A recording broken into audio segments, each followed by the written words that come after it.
नमस्कार, मी प्रियांका बोरुडे आपल्या YouTube चॅनलमध्ये तुमचं मनापासून स्वागत करते.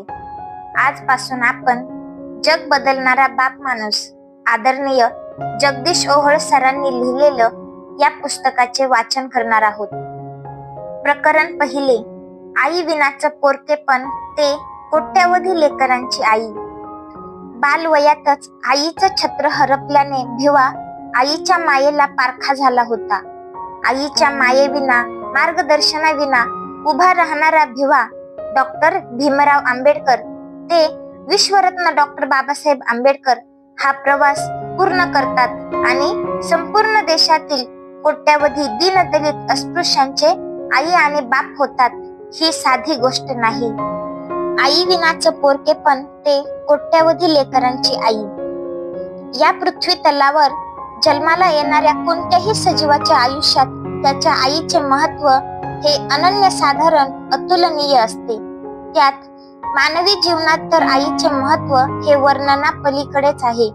आपल्या बाळाला वाढवणे, घडवणे, त्याच्या भविष्याची तरतूद करणे, भविष्याच्या दृष्टीने आपल्या बाळाला बालपणापासूनच धडे देणे व त्याची वाढ होत असताना त्याच्यामध्ये गुणांची पेरणी करणे, त्यास आयुष्याचं ध्येय ठरवून देणे किंवा त्याची पावलं ज्या दिशेने जात असतील त्या क्षेत्रामध्ये तो पारंगत होत असेल त्या क्षेत्रात त्याने अधिक पुढे जावे यासाठी आई व वडील धडपडत असतात.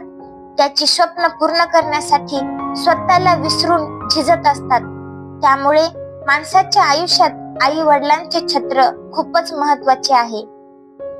एखाद्या बाळाचे मातृछत्र जर बालवयात हरपले तर सर्वजण त्या बाळाकडे सहानुभूतीने पाहत असतात. कारण आईच्या प्रेमाविना पोरकं झालेलं ते बाळ म्हणजे आयुष्यात प्रेमाचं आभाळ फाटलेला जीव असतो. त्यामुळे त्या बाळाला आई विना वाढत असताना, घडत असताना, जग पाहत असताना बाप जरी सोबत असला तरी आईच्या मायेच्या कुशीला मात्र त्यास पोरकं व्हावं लागतं. आई विनाच्या पोरकेपणाने हे जग पाहावं लागतं आणि त्याला स्वतःच्या पायावर स्वतःच उभं राहावं लागतं. आई असली की आईचं बोट धरता येतं, पण आई लवकर गेली तर तो आधाराचा हात हरवतो. त्या लेकराला स्वतःची आई व्हावं लागतं. अगदी अशाच प्रकारे आई विनाचं पोरकेपण भीमाबाई व रामजी सपकाळ यांच्या 14व्या लेकराच्या वाट्याला आलं होतं. चिमुकला भिवा जेमतेम 6 वर्षाचा असताना 20 डिसेंबर 1896 रोजी आईचं छत्र हरवलं. भिवा आईच्या मायेविना पोरका झाला.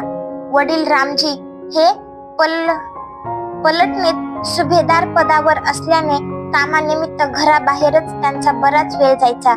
घरात भिवाच्या मोठ्या बहिणी होत्या, पण आई म्हणजे आई असते आणि आईच्या प्रेमाची जागा दुसऱ्या कोणालाच भरून काढता येत नाही. चिमुकला भिवा आईच्या प्रेमाला पारखा झाला होता. रामजी सुभेदारांची मोठी बहीण मीराबाई म्हणजे भिवाची आत्या ही या लेकरांना आईची माया देण्याचा प्रयत्न करत होती. पण दुःखदायक गोष्ट म्हणजे भिवाची ही आत्या शारीरिक व्याधीने ग्रासलेली होती. आधार द्यायला आलेली ही आत्या दिव्यांग होती. ती आधाराशिवाय चालू शकत नव्हती. तरीही ती या लेकरांना आईची माया देत स्वयंपाक करून त्यांच्या मुखात 2 घास घालण्याचा कसोशीने प्रयत्न करायची. वयाच्या अवघ्या 5.5 वर्षापासून अशा प्रकारे भिवा हा आईच्या प्रेमाविना वाढत होता. जगाच्या कोलाहलात घडत होता. मात्र परिस्थितीने पोळत वाढणारा भिवा अधिकच खंबीर आणि समजदार होत चालला होता. भिवाची देखरेख आत्याच्या निगराणीखाली अन रामजी बाबांच्या शिस्तीत होत होती. भिवा आई विना वाढवला, पण बिघडला नाही तर घडला. एखाद्या आईनं अट्टहासाने मूल घडवावं त्यापेक्षाही महान पद्धतीने भिवा घडला. एखाद्या आई वडिलांनी ठरवलं तरी आपलं मूल त्यांना जसं घडवता येणार नाही तसा आई विनाच्या पोरकेपणातही भिवा घडला. कारण त्याला समज मोठी आली होती ती परिस्थितीनेच. यात आजच्या काळात, आजच्या पिढीने, विशेष करून प्रत्येक आईने, बापाने, मुलाने आवर्जून लक्षात घेण्याची ही बाब आहे. आज आपण मुलबाळ जन्माला येण्याआधीपासूनच त्याच्यावर गर्भसंस्कारांच्या नावाने संस्कार करण्याचा व रुजवण्याचा प्रयत्न करत असतो आणि बाळ त्याप्रमाणे घडेल, वाढेल अशी अपेक्षा आपण ठेवून असतो.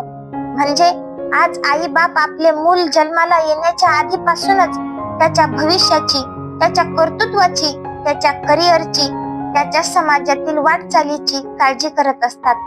तशी त्याची वाटचाल व्हावी यासाठी अहोरात्र झटत असतात आणि त्याला तसं वातावरण देण्याचा प्रयत्न करत असतात.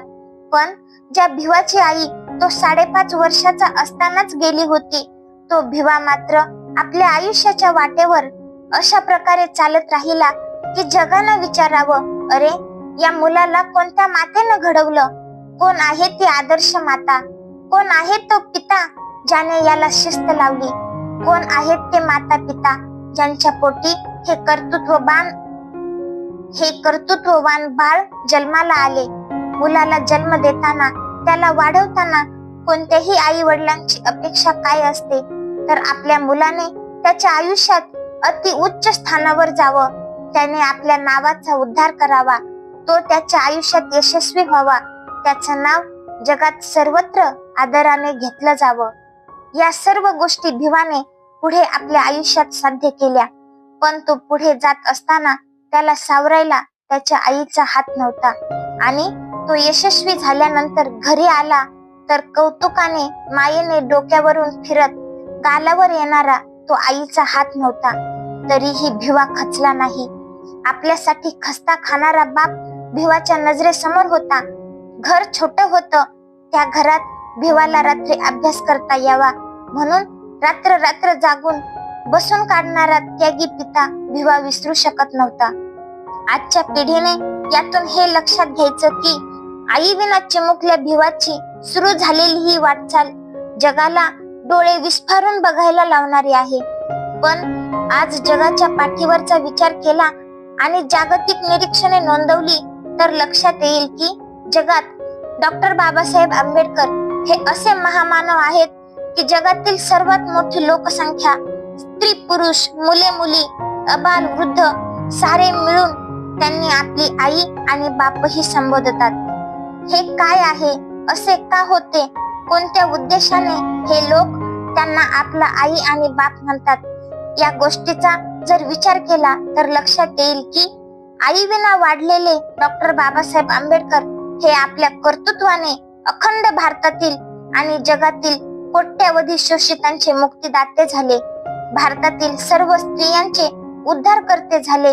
भारतातील कोट्यावधी जनतेच्या आयुष्यात त्यांनी आमूलाग्र बदल घडवून आणले. गुलाम म्हणून जगणाऱ्या अस्पृश्यांच्या पिढ्यानपिढ्यांचा उद्धार डॉक्टर बाबासाहेब आंबेडकरांनी केला. त्यांच्या आयुष्याला संरक्षण दिले. संधीसाठी घटनेतून आरक्षण दिले. कालचे गुलाम आज राजकर्ते झाले. काल ज्यांच्या जगण्यालाही अर्थ नव्हता, आज त्यांचे आयुष्य सोन्याचे झाले. मात्र ते आयुष्य सोन्याचे करण्यासाठी बाबासाहेबांनी अपार त्याग केला. मुलं तर बाबासाहेब जन्माला येण्याआधीही हजारो लाखोंच्या संख्येने जन्माला येत होतीच. पण एक आई लेकराला जन्म देते, पण त्याच लेकराला उज्ज्वल भविष्य देण्याचं काम डॉक्टर बाबासाहेब आंबेडकर यांनी केले. ते या सर्व वंचित, शोषित, दीनदलित भारतीयांची आई झाले. तर त्यांना हक्क अधिकार देणारे, त्यांना बलशाली करणारे पिता म्हणूनही काही भारतीय त्यांच्याकडे पाहतात व त्यांचा तसा उल्लेख करताना दिसतात.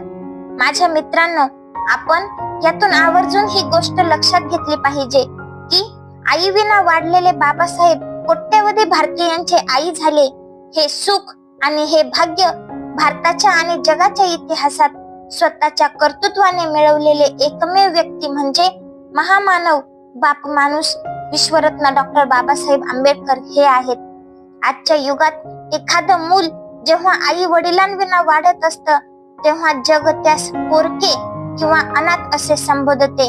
परंतु आज या भारत देशातच नव्हे तर जगातही जे कोणी स्वतःला अनाथ, पोरके, असहाय्य, अस्पृश्य, दलित, शोषित, पीडित, वंचित समजतात, अशा प्रत्येकाच्या मागे त्याची आई आणि बाप बनून त्यांच्या पाठीशी खंबीरपणे उभा राहणारा विचार त्यांना हक्क, अधिकार व लढण्याचं बळ देणारी आत्मशक्ती म्हणजे डॉक्टर बाबासाहेब आंबेडकर हे आहेत, हे कोणत्याही परिस्थितीत विसरू नये.